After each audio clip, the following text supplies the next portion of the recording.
3월 26일 오늘의 말씀은 누가복음 15장 11절에서 32절입니다. 또 이르시되 어떤 사람에게 두 아들이 있는데 그 둘째가 아버지에게 말하되 아버지여 재산 중에서 내게 돌아올 분깃을 내게 주소서 하는지라. 아버지가 그 살림을 각각 나눠 주었더니 그 후 며칠이 안 되어 둘째 아들이 재물을 다 모아 가지고 먼 나라로 가 거기서 허랑방탕하여 그 재산을 낭비하더니 다 없앤 후 그 나라에 크게 흉년이 들어 그가 비로소 궁핍한지라. 가서 그 나라 백성 중 한 사람에게 붙여 사니 그가 그를 들로 보내어 돼지를 치게 하였는데 그가 돼지 먹는 지엄 열매로 배를 채우고자 하되 주는 자가 없는지라. 이에 스스로 돌이켜 이르되 내 아버지에게는 양식이 풍족한 품꾼이 얼마나 많은가. 나는 여기서 줄여 죽는구나. 내가 일어나 아버지께로 가서 이르기를 아버지 내가 하늘과 아버지께 죄를 지었사오니 지금부터는 아버지의 아들이라 일컬음을 감당하지 못하겠나이다. 나를 품꾼의 하나로 보소서 하리라 하고 이에 일어나서 아버지께로 돌아가니라. 아직도 거리가 먼데 아버지가 그를 보고 처근히 여겨 달려가 목을 안고 입을 맞추니 아들이 이르되 아버지 내가 하늘과 아버지께 죄를 지었사오니 지금부터는 아버지의 아들이라 일컬음을 감당하지 못하겠나이다 하나.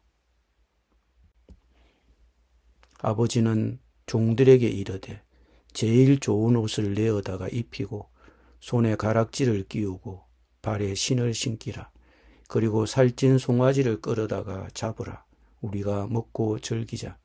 이 내 아들은 죽었다가 다시 살아났으며 내가 잃었다가 다시 얻었노라 하니 그들이 즐거워하더라.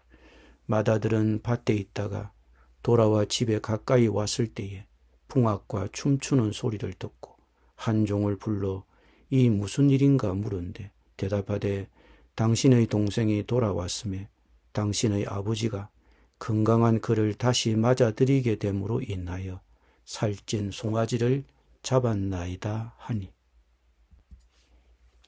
그가 노하여 들어가고자 하지 아니하거늘 아버지가 나와서 권한대 아버지께 대답하여 이르되 내가 여러 해 아버지를 섬겨 명을 어김이 없거늘 내게는 염소 새끼라도 주어 나와 내 벗으로 즐기게 하신 일이 없더니 아버지의 살림을 창녀들과 함께 삼켜버린 이 아들이 돌아오매 이를 위하여 살찐 송아지를 잡으셨나이다. 아버지가 이르되 예 너는 항상 나와 함께 있으니 내 것이 다 네 것이로되 이 네 동생은 죽었다가 살아났으며 내가 잃었다가 얻었기로 우리가 즐거워하고 기뻐하는 것이 마땅하다 하니라. 아멘.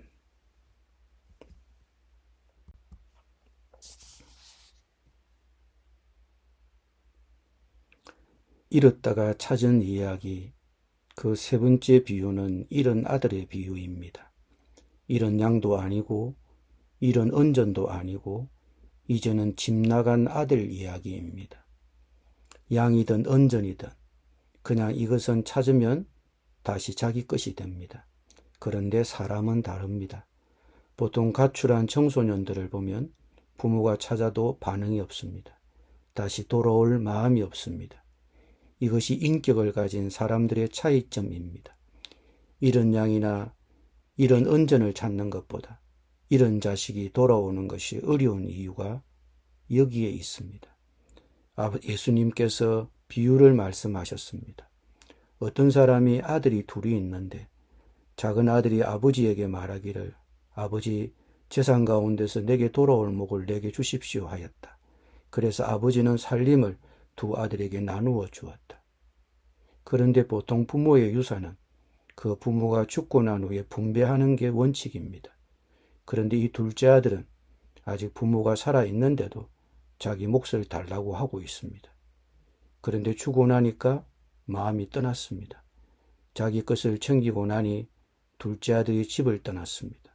그 결과가 어떻게 되었습니까? 제 것을 다 챙겨서 먼 지방으로 간 작은 아들은 거기서 방탕하게 살면서 그 재산을 탕진하였습니다. 그런데 돈이 떨어지고 나니 그 지방의 설상가상으로 흉년이 찾아왔습니다. 생계를 해결할 길이 없는 이 아들은 남의 집에 들어가 돼지를 치는 막노동을 했습니다. 밑바닥 인생으로 내려간 것입니다. 이 아들은 배고픔을 이기지 못해 돼지 사료까지 먹으려고 했지만 그것도 허용되지 않았습니다. 그제서야 이 아들은 제정신이 들었습니다. 인생 밑바닥에 내려가 보니 부모 품이 귀하다는 것을 깨달은 것입니다. 그리고 아버지께로 돌아갈 생각을 합니다. 그리고 그 아들이 돌아왔습니다. 자식의 도리를 다하지 못한 아들이었지만 아버지는 기꺼이 그 아들을 받아주었습니다. 네덜란드의 화가 렘브란트는 이 감동적인 이야기의 한순간을 화폭에 담아내었습니다. 삐걱거진 머리, 다 떨어진 신발, 맨발이 된 더럽고 추한 모습의 아들이 세상에서 오랜 방향을 겪은 끝에 결국은 따뜻하고 풍요로운 아버지의 집으로 돌아왔습니다. 아버지는 아들의 이런 추한 모습에도 불구하고 잃어버렸던 아들을 다시 찾은 기쁨과 깊은 사랑으로 문 앞에서 서둘러 맞이하였습니다. 그에 비해 큰아들은 그렇게 따뜻하게 작은 아들을 맞이하는 아버지가 못마땅합니다. 이 형은 고집을 부리며 작은 아들을 맞이하여 잔치를 베푼 아버지의 잔치를 외면했습니다. 그러면서 아버지에게 불평했습니다. 아버지가 공정하지 못하다고 생각한 것입니다. 보통 이런 작은 아들은 때리거나 내쫓아야 마땅한 것입니다. 돌아왔다고 기뻐할 이유가 전혀 없는 것입니다. 그에 비해 큰아들은 아버지의 명령을 한 번도 어긴 일이 없습니다. 이것이 예수님의 이야기를 듣고 있는 바리새인들의 모습입니다. 그런데 예수님과 어울려 식사하고 있는 세리들은 어떤 사람들입니까? 큰아들처럼 잔치에 참여하기를 거부하는 바리새인들에게 예수님은 다음과 같이 말씀했습니다. 얘야, 너는 늘 나와 함께 있으니 내가 가진 모든 것은 다 네 것이다.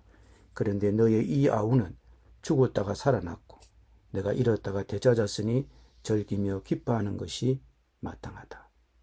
큰아들에게는 아버지의 재산이 소중하겠지만 아버지에게는 돌아온 작은 아들이 소중합니다.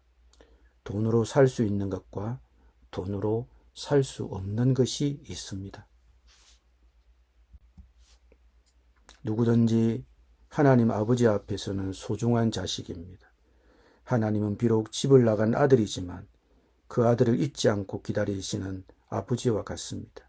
이 하나님의 부르심, 하나님의 기다림에 응답해야 합니다. 하나님께로 돌아와야 합니다. 자신의 잘못을 깨닫고 아버지의 용서를 구한 아들처럼 겸손히 하나님의 용서를 구할 때 하나님은 기쁨과 사랑으로 맞아주십니다. 기도드립니다. 우리를 애타게 기다리시는 아버지 하나님의 기다림에 우리 이웃 형제들이 응답하게 하여 주옵소서.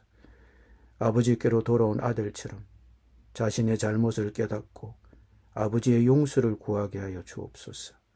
예수님의 이름으로 기도드립니다. 아멘.